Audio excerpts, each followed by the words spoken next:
Welcome to the Tech Egg. Don't get scrambled. Enjoy the video. You begin by opening Gemini and confirming it has permission to access your photos, because without that it cannot edit.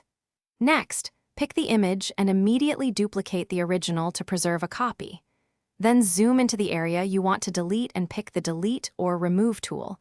Adjust brush size so you cover only the subject and not surrounding detail.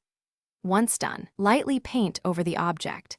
This initiates the algorithm to analyze surrounding pixels to replace the selection.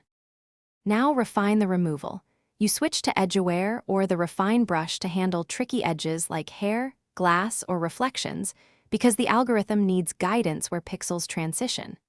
Make small strokes and preview your changes at 100% zoom to catch artifacts.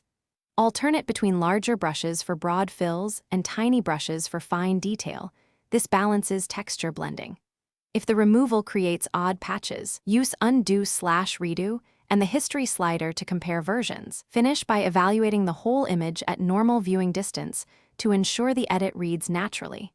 Export the result at the highest quality and also save a layered or duplicated file for future tweaks.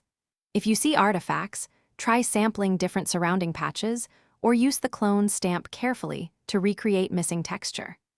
Make sure to reset the removal and reselect with a slight feather if seams persist. Then reapply the delete.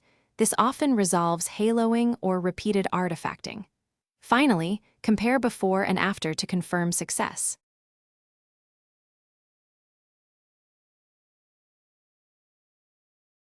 Thanks for watching. Consider subscribing if I helped unscramble your problems.